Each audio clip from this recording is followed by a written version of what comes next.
오늘도 인사를 드려보고 있는 크립토 마토입니다. 전 세계가 주목한 가운데 예상대로 연준이 금리를 올렸습니다. 무려 3년 3개월 만인데요. 올린 금리 수치는 0.25%, 발표된 인플레이션율이 7%가 넘고 실질적인 인플레이션은 더 높다라고 이야기가 되고 있는 가운데 0.25%는 말 그대로 간의 기별도 안 가겠죠. 그래서 그들은 올해 남은 6번의 FOMC 미팅 때마다 금리를 인상할 가능성을 시사했는데요. 자, 그래도 올해 말 금리 수준은 1.9%밖에 되지 않을 것이라고 합니다. 자, 인플레이션과 경쟁하기에는 턱없이 부족한 수치. 자, 그런데 금리를 함부로 올릴 수가 없는 것이 미국 같은 경우도 가계빚도 그렇고 기업빚도 그렇고 빚이 어마어마하기 때문에 이래저래 쉽지 않은 상황인 것은 사실입니다. 사실 금리가 1%만 넘어가도 굉장한 위기가 올 것이라고 예측을 하는 사람들도 있는데요. 정말로 한치 앞을 내다보기 힘든 상황이 아닌가. 그런 상황 속에서도 연준 같은 경우는 미국 시민들을 개돼지로 보는 것을 잊지 않았습니다. 그들은 2022년 예상 인플레이션율은 4.3%, 2023년 같은 경우는 2.7%밖에 되지 않을 것이다 라고 이야기를 했네요. 자, 과연 그 근거는 무엇인가? 작년까지만 해도 연준 및 미국 재무부는 인플레이션은 일시적인 것에 지나지 않을 것이다 라면서 거짓말로 사람들을 안심시켰는데 똑같은 맥락이 아닌가라는 생각을 해봅니다. 자, 정말 쉽지 않네요. 계속해서 어려운 상황들이 이어지고 있는 가운데 그래도 그나마 다행인 것은 러시아가 우크라이나와 합의에 근접했다라는 소식이 또 나왔어요. 이제는 항복을 권유하지 않겠다라고 이야기를 했었는데 이제는 합의에 근접했다. 누구 말이 맞는 것인가? 한편 최근 암호화폐 기부를 통해서 큰 도움을 받은 우크라이나 같은 경우는 대통령이 이번에 암호화폐 산업을 합법화하는 법에 서명을 했다라고 합니다. 해당 법안은 해외 및 현지 암호화폐 거래소의 합법적인 운영과 암호화폐 기업의 은행 계좌의 개설을 승인하는 내용 등을 포함하고 있다라고 하는데요. 자, 이를 우크라이나가 비트코인을 법정 화폐로 인정을 했다라고 볼 수 있을까? 아직까지는 좀 시기상조가 아닌가. 하지만 그런 방향으로 진행이 되고 있는 것은 아닌가라는 희망을 가져보고요. 자, 블룸버그 같은 경우는 한편 러시아가 사실상 디폴트를 선언한 상황이다라고 밝혔습니다. 러시아가 정말로 디폴트에 직면하게 되면은 전 세계적으로 경제적인 영향이 있을 것이다, 없을 것이다, 갑론을박이 이어지고 있는 가운데 한 가지 확실한 것은 러시아가 자원 수출을 계속해서 중단한다. 그리고 우크라이나 역시 자원 수출 및 식량 수출이 중단된다. 그러면은 계속해서 전 세계적으로는 인플레이션 위기가 고조될 수밖에 없는 상황이고 다른 나라들도 당연히 경제적으로 큰 고통을 받을 수밖에 없을 것입니다. 이 나쁜 놈이니까 러시아가 망하면 좋겠다라고 생각할 수도 있겠는데 그러면은 여파가 전 세계로 퍼진다. 모든 것이 연결되어 있다는 것을 기억을 꼭 해야만 될 것 같고요. 자, 오늘 금리 인상 발표와 함께 미국 증시 같은 경우는 올랐습니다. 올라도 아주 큰 폭으로 오르고 있는데요. 저도 계속해서 말씀을 드린 바가 있었습니다만은 금리가 오른다라고 해서 증시가 무조건 떨어지는 것이 아니죠. 과거에도 금리 인상 발표와 함께 미국 증시가 올랐었던 적이 많이 있었기 때문에 지금 그대로 쭉쭉 올라가고 있다라고 생각을 해보실 수가 있겠고 비트코인도 당연히 덩달아가지고 일단 오르고는 있습니다. 한때 41,000달러 선을 위협했었다가 지금은 48,000달러에서 거래가 진행이 되고 있는데 괜찮죠? 나쁘지 않습니다. 40,000달러를 다시 뚫고 올라가고 있는 비트코인. 자, 이어서 비트코인 관련된 소식들. 비트코인의 열렬한 지지자인 멕시코의 3대 부호 살리나르 회장 같은 경우는 다가오는 7월 이전에 발전소에서 비트코인을 자체 채굴하기 시작할 것이다 라고 밝혔었고 다음으로 뉴욕시의 시장이죠.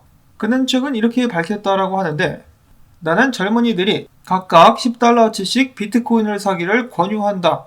이 양반도 좀 어이가 없는 것이 비트코인 채굴은 반대한다라면서 비트코인은 또 사라고 권유를 하고 있죠. 좀 모순적인 양반이 아닌가. 채식주의자이지만은 생선은 먹는 이상한 양반. 이 사람보다는 저는 이 플로리다 시장이 더 믿음이 갑니다. 자, 일단 두 양반 모두 비트코인을 아직까지 홀딩하고 있다라고 최근에 밝혔다라고 하고요. 다음으로는 구글 검색에서 비트코인 검색량이 한없이 떨어지고 있다라고 합니다. 사람들의 관심이 그만큼 줄어들고 있다라고 생각을 해볼 수가 있는 것이겠죠. 지금부터 좀 반등을 하든지 아니면은 더 떨어지게 되면서 점점 더 비트코인이 사람들의 관심 밖으로 밀려나게 될 수가 있겠는데요. 사람들이 관심을 갖지 않을 때 투자하기 적기다라고 생각해 볼 수도 있겠는데 문제는 이 금리 인상 발표와 더불어 가지고 미국 증시와 비트코인이 계속해서 상승을 할 수 있겠느냐 아니면 깜짝 반등으로 끝나게 될 것이냐, 그것이 중요하다고 볼 수가 있겠는데, 크립토 퀀트의 기구자 그리즐리 분석가 같은 경우는 이 비트코인 거래소 내에서의 거래량이 너무 많이 떨어졌다, 그래가지고 이런 상황에서 추세가 전환되기는 좀 어려울 것 같다, 즉 최근 지속되고 있는 하락 추세가 이어지게 될 것 같다라고 부정적인 분석을 남기기도 했었다라고 합니다. 그 외에 비트코인 분석을 몇 가지를 가지고 봤는데 별 큰 의미가 없는 것이, 어떤 사람은 올라간다 그러고 어떤 사람들은 떨어진다 그러고, 그렇기 때문에 알 수가 없는 그런 상황입니다. 특히나 비트코인 같은 경우 지난 1월 21일 고점이었던 자리가 저항으로 바뀌게 되면서 이 위를 비트코인이 뚫고 올라가려고 안간힘을 쓰고 있었으나 아직까지는 성공하지 못한 상황이기 때문에 일시적으로 반등을 했다라고 해가지고 지금부터 가시화를 외칠 수 있는 환경이 아니라는 것이죠. 그렇기 때문에 전혀 도움이 안 될 말씀인 것 같긴 하지만은 그래도 기다리는 수밖에 없을 것 같습니다. 그래도 좋은 소식은 비트코인이 계속해서 저점을 높여가고 있기 때문에 추세 전환의 기반을 다지고 있다. 미국 증시와 함께 일단 분위기가 나아지고 있다라고 생각을 해볼 수가 있겠습니다.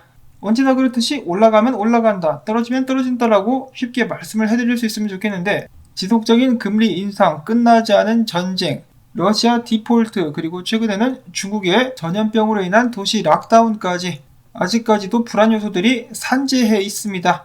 이런 상황들을 잘 고려 및 분석을 하셔가지고 투자를 이어나가실 수 있기를 바라고요. 이어서는 기타 소식들 들어보도록 하겠습니다.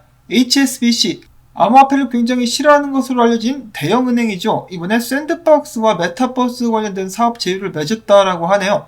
이 소식과 함께 샌드가 급등하는 모습이 보여졌었다라고도 하는데, 샌드 같은 경우는 계속해서 이 파트너들을 늘려가고 있습니다.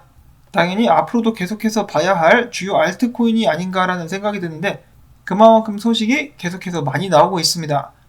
다음으로는 저커버그가 이야기하기를 몇 달 내로 인스타그램에서 NFT 발행이 가능하게 될 것이다.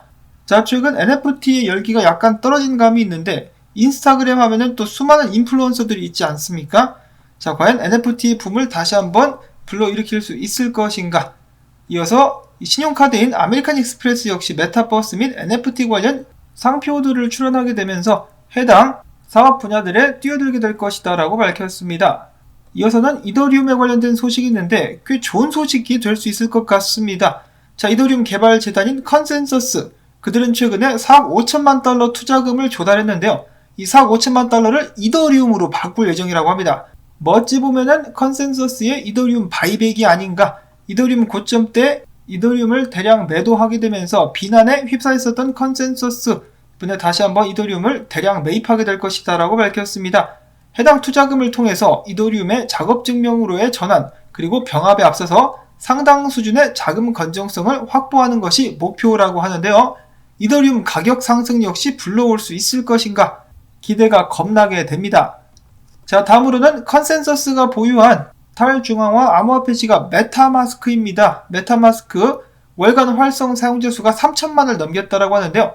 이번에는 정말로 메타마스크 토큰도 출시할 계획을 가지고 있다라고 합니다.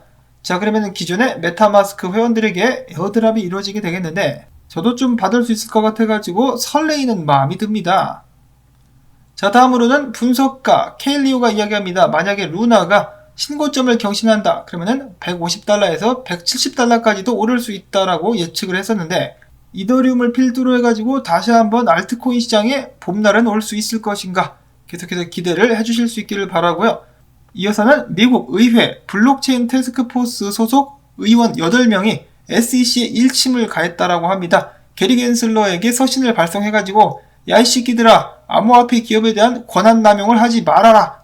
왜 니네는 정해진 기준과 일치하지 않은 방식으로 암호화폐 및 블록체인 기업들에게 정보를 요구하고 이를 강제하기 위해서 집행부의 조사 기능을 사용하고 있냐? 인생 그따위로 살지 마라 라고 이야기를 했는데, 과연 SEC가 이를 귀담아 들을지 모르겠지만은 강력하게 한번 항의를 하니까 속이 좀 후련하다라는 생각이 들기도 합니다. 자, 이렇게 가지고 오늘 준비한 소식들 여러분들께 모두 전해드릴 수가 있었는데요.